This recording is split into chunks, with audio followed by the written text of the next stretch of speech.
Sans plus attendre, on va ouvrir notre Bible dans le psaume 23. Vous connaissez par cœur ce texte. Hein?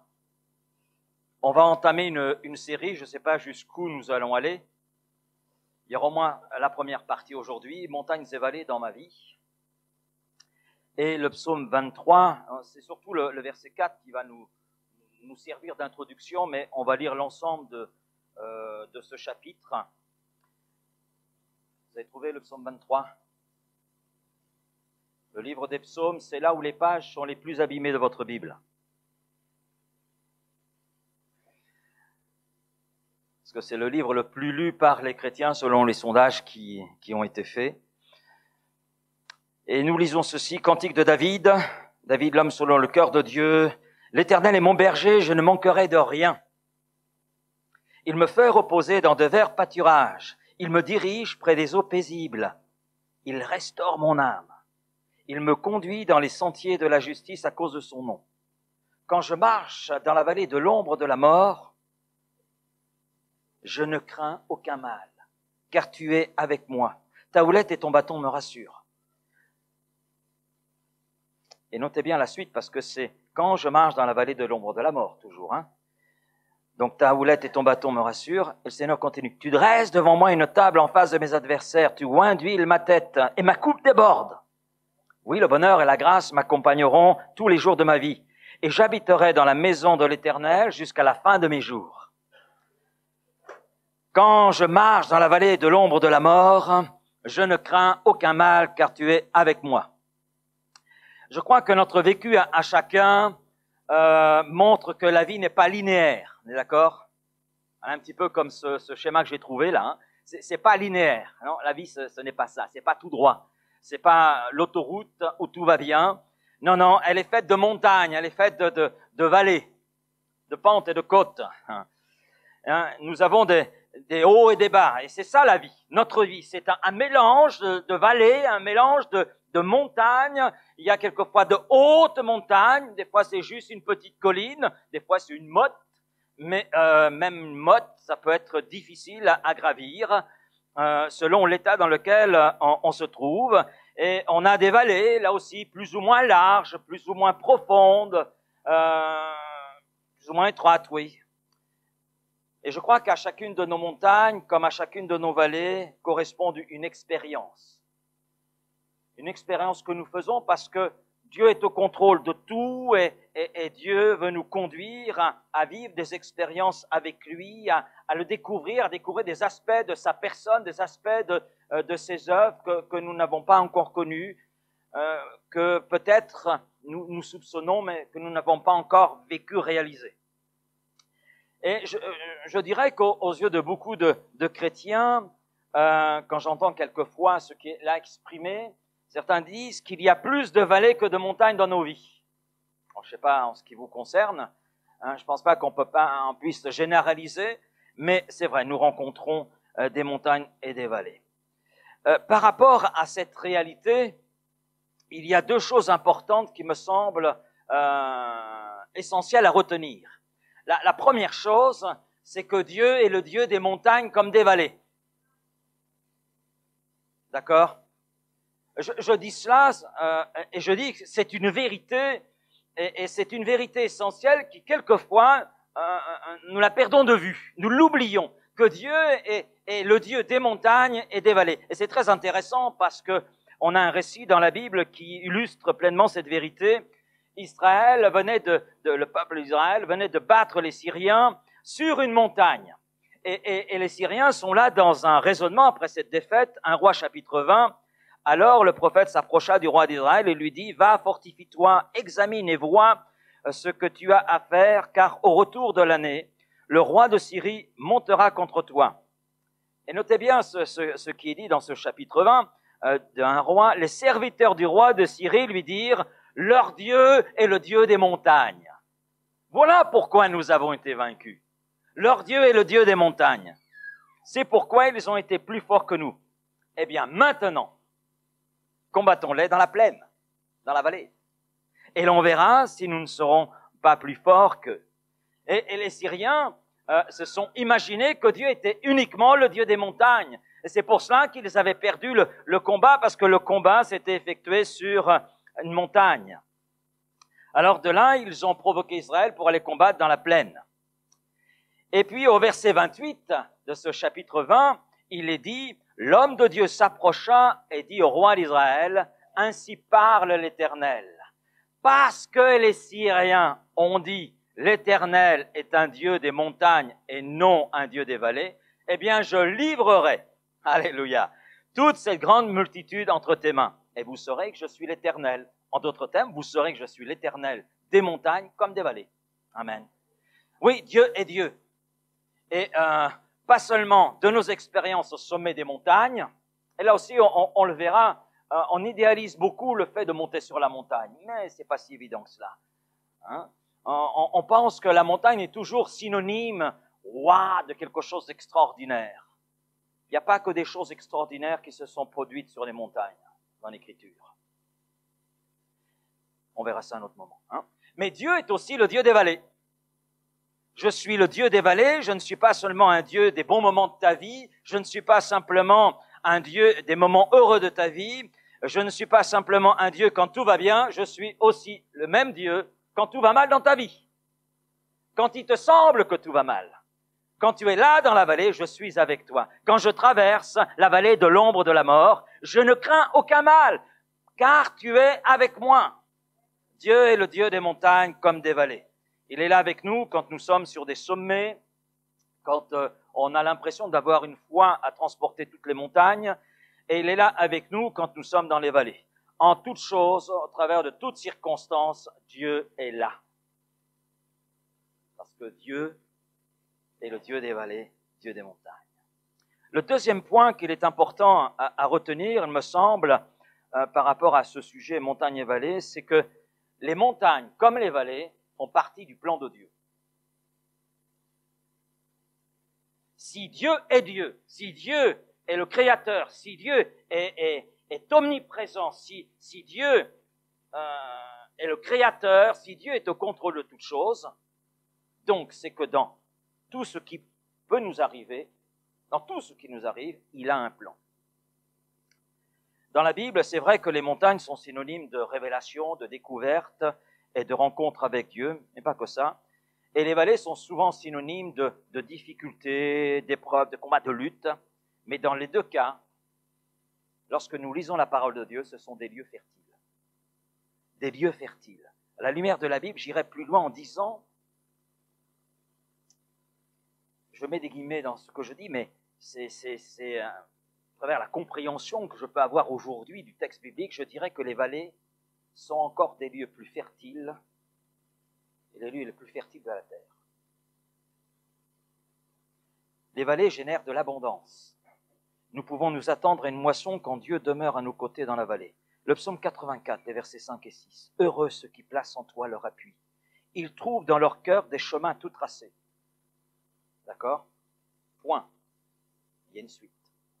Lorsqu'ils traversent la vallée de Baca, Baca signifie pleurer, ils la transforment en un lieu plein de sources.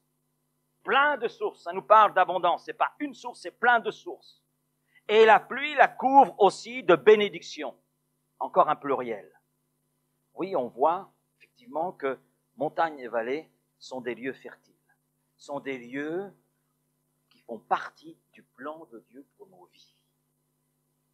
Et il est bon de se rappeler ces deux vérités. Surtout lorsque nous traversons des vallées, il est bon de se rappeler que Dieu est au contrôle de tout et que dans ce que nous traversons, que ce soit la vallée de Baca, quelle que soit la vallée que nous traversons, Dieu reste le maître. Dieu a un plan. Dieu poursuit un plan. Dieu poursuit un but. Amen. Dieu est là. Alors, avant de monter sur la montagne, voyons ensemble des vallées. Oui, on va traverser la vallée, ça ne vous dérange pas? On va traverser quelques vallées avant de monter quelques montagnes. D'accord? J'allais dire, on va s'échauffer en passant par la vallée, ce sera plus facile ensuite de monter sur la montagne. Bon, ça semble vous attrister, mais je pense que c'est bon de voir cela et de voir ce que Dieu nous enseigne. La vallée dans la Bible signifie littéralement une vallée. Là, la vallée, on aurait dit autant. Le mot vallée désigne un lieu réel. C'est pas de la fiction. Quand il est question de la vallée de Baca, c'est un lieu réel. Hein?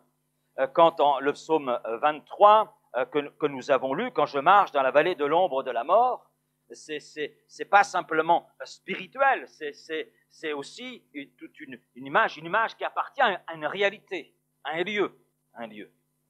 Et par rapport aux vallées, c'est vrai que dans la parole de Dieu, ce sont des lieux réels, mais il y a aussi toute une métaphore. Ça nous parle de moments difficiles que nous traversons. La Bible parle, c'est vrai, de la vallée des pleurs, la vallée de Baca, comme on vient de le voir, mais il y a aussi la vallée des troubles, la vallée d'Accord, dans le livre de Josué, chapitre 7. Et je crois que les noms qui sont donnés à différentes vallées n'appartiennent pas au hasard. Ils sont des révélateurs et ils nous livrent un enseignement pour nos vies. Pour nos vies.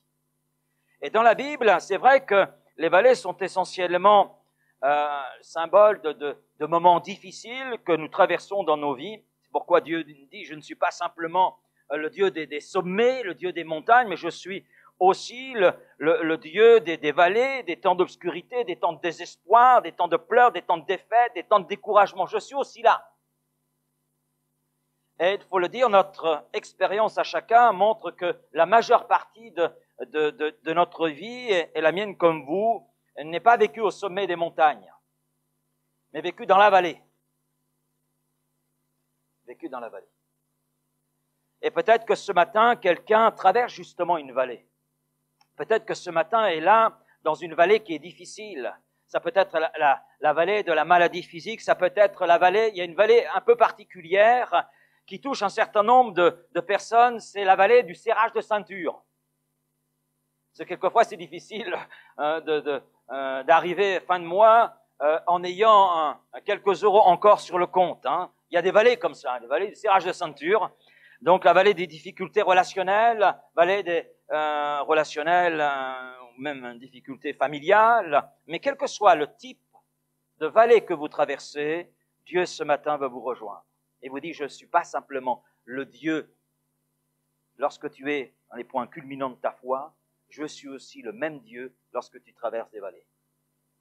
Quel que soit le type de vallée que vous traversez, Dieu ce matin va vous rejoindre dans votre vallée. Amen. Seigneur, merci parce que tu as le pouvoir de me rejoindre dans la vallée dans laquelle je me trouve. Alors par rapport aux vallées, il y a plusieurs vérités qu'il nous faut souligner. Les vallées font partie de la vie. Vous allez me dire, mais vous vous répétez un petit peu, vous avez dit que les montagnes et les vallées appartiennent au plan de Dieu. Il est bon de se répéter. Paul le disait, je ne me lasse de vous répéter les mêmes choses parce que je sais que cela est salutaire, c'est bon pour vous. Alors les vallées, il est bon de se dire qu'elles appartiennent à la vie. Elles font partie de la vie normale. En d'autres termes, elles sont inévitables. Elles sont inévitables. Nous ne pouvons pas les éviter, elles arrivent et sur ce point, nous pouvons compter sur elles. Elles arrivent. Vous allez peut-être me dire, mais en quoi c'est une vérité ? Bien, je dirais ceci, trop de chrétiens sont surpris, et moi-même parfois, d'autres sont choqués quand ils se trouvent dans une vallée. Et à partir de là, il y a des raisonnements qui surgissent, du style, je ne comprends pas, depuis que je suis chrétien, je suis dans une vallée, j'ai que des problèmes, j'ai l'impression que tout est contre moi, etc. C'est pour ça que je dis qu'il est important de se rappeler que les vallées appartiennent à la vie. C'est la vie normale. Nous ne devons pas être surpris ni choqués si nous traversons des vallées durant notre pèlerinage sur terre, car nous ne sommes pas toujours au sommet de la montagne.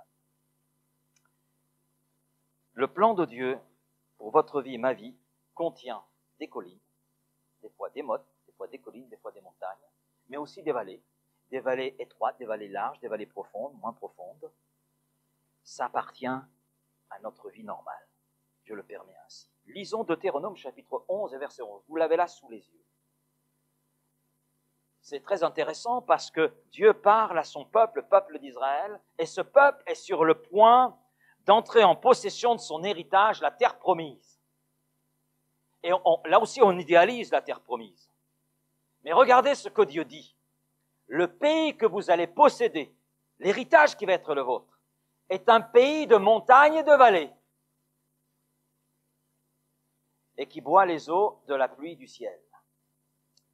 quand le peuple est rentré avec Josué en possession de cet héritage, il y a un homme qui a voulu, lui, une colline. C'est Caleb. Vous vous souvenez de Caleb? Donc, Caleb est celui qui a dit à Josué, donne-moi cette montagne. Cette montagne était facile à gravir, selon vous?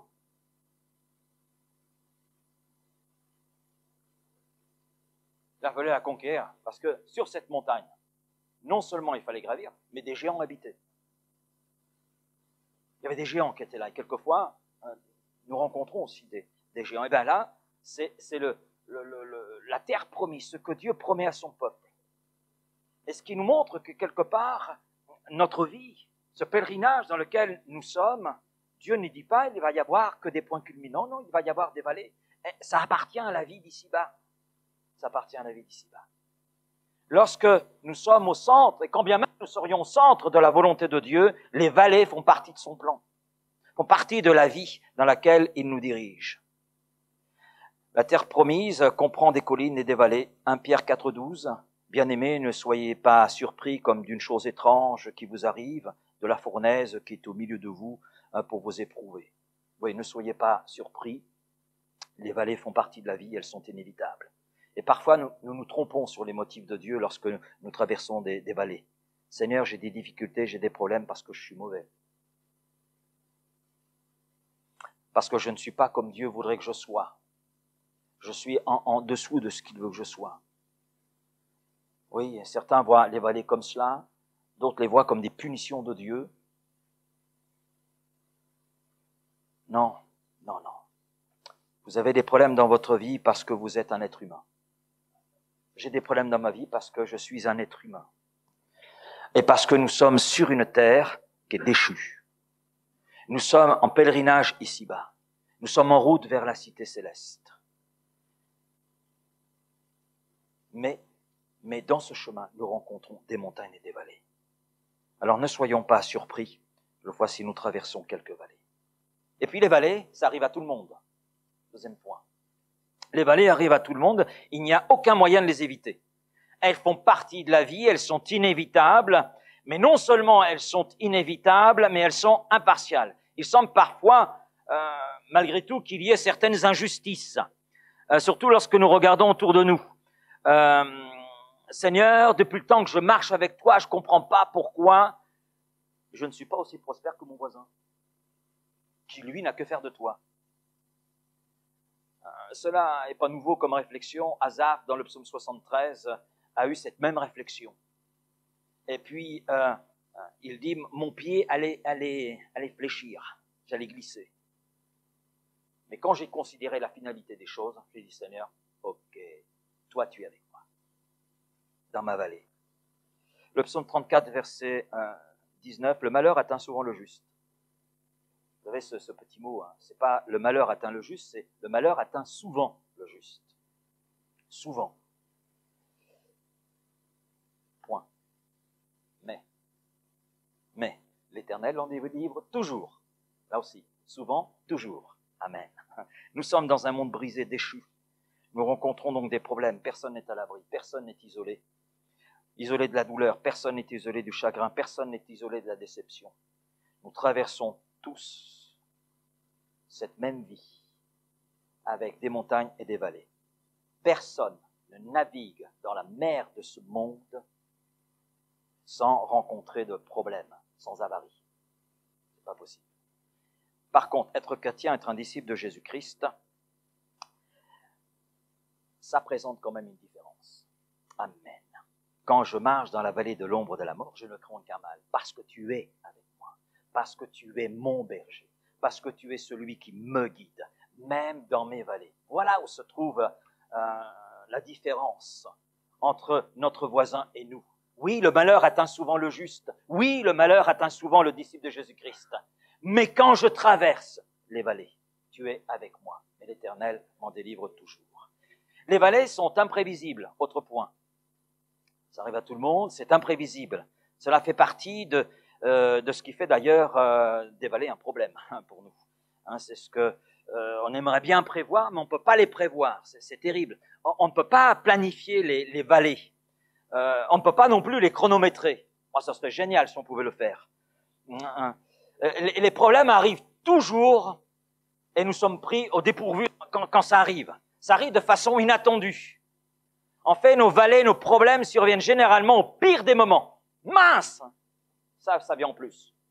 J'y avais pas pensé. Ben non, j'y avais pas pensé parce que tu pouvais pas le soupçonner. Toujours quand on n'a pas le temps que ça arrive. Ça alors. Oui, c'est toujours quand on n'est pas préparé. Et puis ça vient toujours nous déranger. Ce serait bien si on pouvait planifier nos vallées, non? Wow, vous imaginez? Moi, j'ai imaginé cela en préparant le message. Je dis, Seigneur, mais si on pouvait planifier. Ouais. Je suis sûr que vous et moi, si on pouvait planifier les choses, planifier nos vallées, nous metterions beaucoup d'espace entre les vallées. Moi, je ne mettrais pas trop de profondeur. Oui.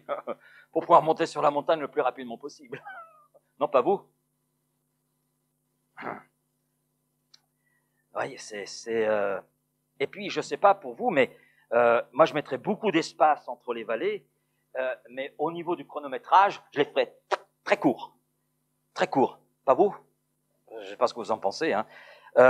Et puis, personnellement, moi, je les ferais arriver au meilleur des moments. Quand ça me dérange le moins. Et quand je suis là bien préparé.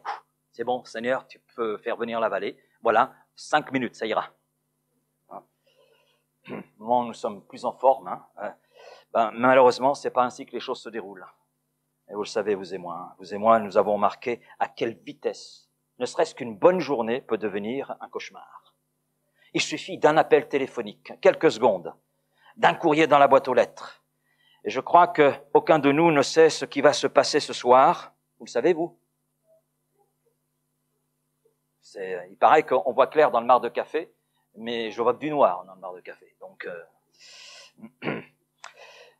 oui, on ne sait pas ce qui va nous arriver ce soir, encore moins demain et encore moins après-demain et dans une semaine. Mais en un instant, tout peut changer. Tout peut changer. Et on comprend cet appel du Seigneur. Aujourd'hui est un jour de salut. Si Dieu n'est pas le Dieu de ta vie, si Jésus-Christ n'est pas le sauveur de ta vie, eh bien, c'est important de le régler parce que tu ne sais pas ce qui va se passer demain. Oh, mais je suis trop jeune pour y penser. Taratata. Je suis trop vieux pour y penser. Taratata. Non. Proverbe 27, verset 1. Ne te vante pas du lendemain, car tu ne sais pas ce qu'un jour peut enfanter. Et peut-être que ce matin, le message que j'aborde vous déconcerte un peu. Je suis sûr que vous préféreriez que je parle de montagne, mais je vous rassure, cela va venir. Mais pas ce matin. Voilà. Donc les vallées appartiennent à la vie, elles sont inévitables, imprévisibles, mais les vallées que nous rencontrons et que nous allons rencontrer dans notre parcours terrestre sont toutes dans la Bible. Elles sont toutes dans la Bible. Dieu, par sa parole, non seulement nous parle, mais Dieu aussi nous avertit et nous donne les éléments qui nous permettent d'anticiper ce que nous allons vivre. Les vallées que nous traversons, elles ne sont pas inconnues, nous les avons dans la parole de Dieu. Les vallées que nous allons connaître étant dans la Bible, cela veut dire que si j'étudie la parole de Dieu avec soin, lorsque je vais traverser la vallée, je ne serai pas choqué et surpris, mais par le Saint-Esprit, je vais comprendre les choses avancées. Et quand je dis je vais comprendre les choses, c'est pas je vais comprendre tout le plan que Dieu a pour ma vie, mais je vais comprendre que là où je suis, Dieu le permet et il est avec moi. Avançons ensemble. Amen. Alors regardons un premier exemple très significatif, c'est un exemple. On va aller dans une vallée, on va y rester pour la matinée. Mais peut-être, on va y rester pour ce matin. La vallée de Sidim, ça vous dit quelque chose? Non, ça vous dit rien. Genèse 14. La vallée de Sidim, on la trouve seulement dans ce chapitre 14 de la Genèse. Et ce chapitre 14 est très intéressant parce que ce chapitre raconte l'histoire d'une bataille réunissant 9 armées, 5 contre 4.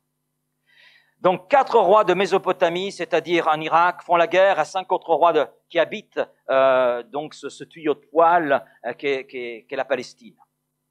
Et le texte dit que les 4 rois de Palestine donc se rassemblèrent contre ces autres rois dans la vallée de Sidim. Genèse 14, les versets 1 à 13, la vallée de Sittim, que recouvre aujourd'hui la mer Morte. Pendant 12 ans, ils avaient été assujettis à l'un des 4 rois, Kedar-Laomer. Mais à la 13e année, ils se révoltèrent. Les 4 rois de Mésopotamie, vainqueurs, s'emparèrent de tous les biens de Sodome et de Gomorrhe. Ils enlevèrent aussi Lot, le neveu d'Abraham, avec ses biens, car il demeurait à Sodome. Un rescapé vint annoncer la nouvelle à Abraham, l'Hébreu, qui habitait près des chaînes de Mamré, l'Amoréen, un frère d'Eshcol et d'Aner. Ces 3 frères étaient tous 3 des alliés d'Abraham. Alors, dans cette histoire, ce qui nous intéresse, c'est le verset 10.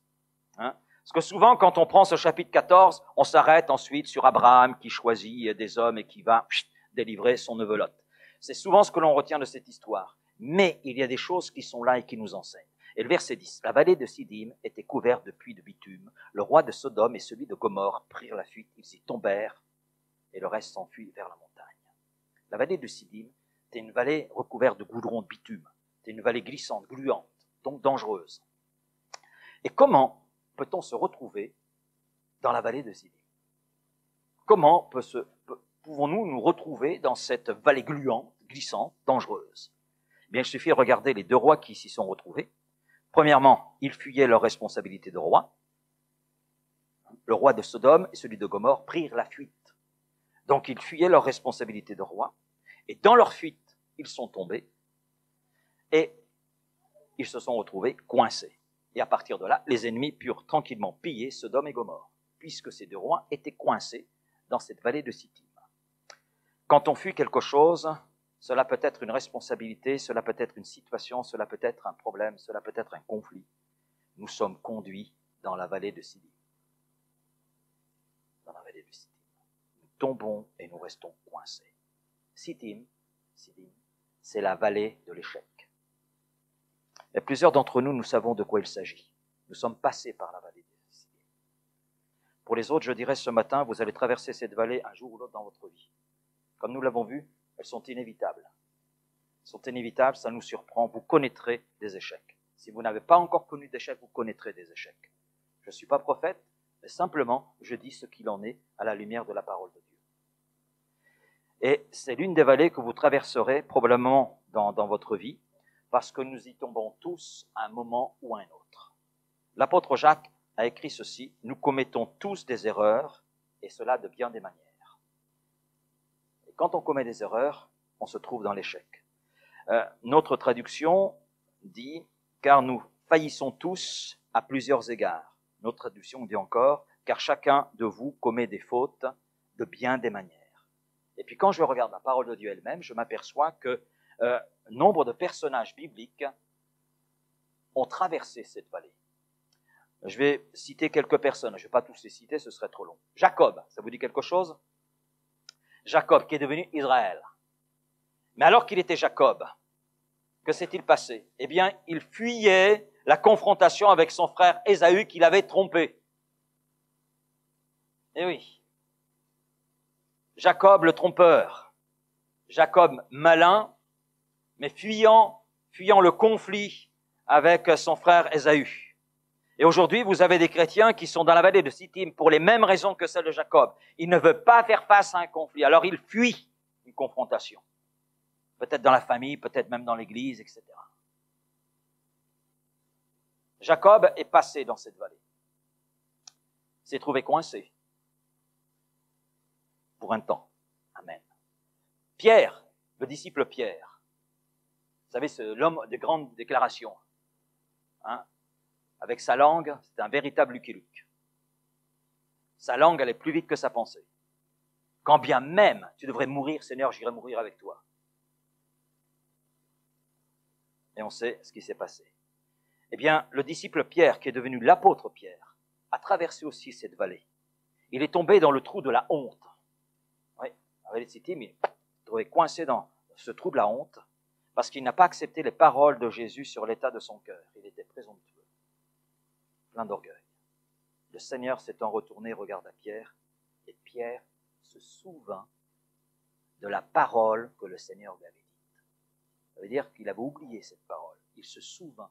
Luc 22, verset 61. Et combien d'enfants de Dieu se sont crus suffisamment forts pour se passer de Christ, jusqu'à l'en ignorer la parole de Dieu et et en raison de leur choix se sont retrouvés dans le trou de la honte, dans la vallée de Siddim. Samson. Alors ce qu'on retient de Samson, c'est grand, costaud, fort, bien musclé. Lui s'est retrouvé dans le trou de l'humiliation. Il a traversé cette vallée de Siddim. À force de flirter avec le péché, le compromis, il se retrouvait coincé à tourner la meule pour le blé dans la prison de ses ennemis, les Philistins. Et je pourrais poursuivre avec Abraham. Abraham, lorsqu'il n'a pas recherché la face de Dieu dans un moment difficile, mais il a recherché la facilité, il est allé en Égypte. Et là, il a été conduit dans une situation de honte, de honte. Et le païen qui était Pharaon l'a remis sur le droit chemin. Et il a même renouvelé cela avec un autre roi, Amalek. David, à la suite de son adultère, pendant que je me suis tu, mes os se consumaient à l'intérieur, il était coincé dans son péché, coincé dans cette honte qui était là. Tous ces hommes sont passés par la vallée de Siddim. Est-ce que nous sommes des gens exceptionnels?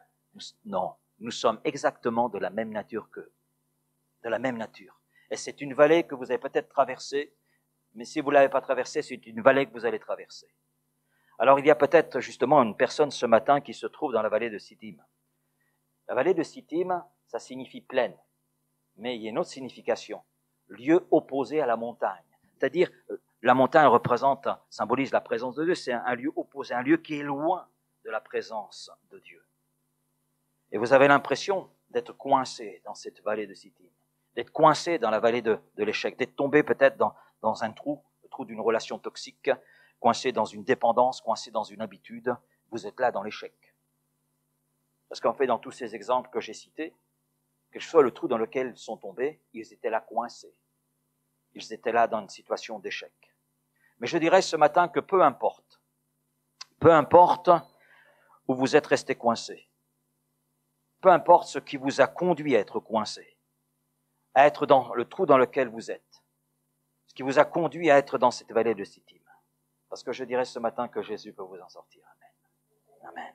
Souvenons-nous de cette vérité. Dieu est le Dieu des vallées et des montagnes. Dieu est le Dieu des vallées et des montagnes. Et je conclurai, quand je suis coincé dans la vallée de Siddim, la vallée de l'échec, tu es avec moi pour me relever et me restaurer. Quand je suis coincé dans la vallée de Siddim, la vallée de l'échec, tu es avec moi pour me relever et pour me restaurer. Amen. Eh bien, on ne va pas en rester là ce matin, on va incliner nos têtes.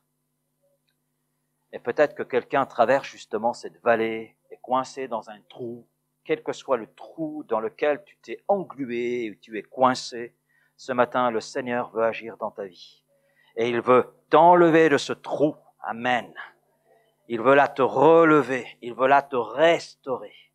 Et alors que nous sommes là dans le recueillement, eh bien, j'invite peut-être une âme ce matin, et je crois que la prédication est en accord avec ce que l'on a entendu dans les dons spirituels. Et je crois que Dieu ce matin veut parler à un cœur tout particulièrement. Et nous voulons inviter ce cœur à saisir la main de Jésus, à saisir la main de Jésus, qui lorsque Pierre était là en train de couler, a su retirer Pierre de ces eaux qui l'emportaient. Eh bien, je crois que le Seigneur veut tendre sa main encore ce matin pour toi et t'arracher de ce trou dans lequel tu es là, englué, coincé. Quel que soit ce qui t'a amené là, quelle que soit la situation, le Seigneur est le Dieu des vallées et des montagnes. Il est le Dieu de ce trou dans lequel tu es. Il veut t'en arracher. Et il veut là te restaurer. Et il veut là que tu puisses avancer avec lui en lui. Alors s'il y a une âme qui se sent la concerner, oui Seigneur, c'est moi qui suis englué dans ce trou de honte, d'humiliation, de péché, de compromis. Mais je veux en sortir. Saisis ma main. Eh bien, vous levez là votre main à votre place, disant Seigneur, saisis ma main maintenant. Sors-moi de ce trou dans lequel je me suis englué. Sors-moi de ce trou. Sors-moi de ce trou. Sors-moi de ce trou. Amen.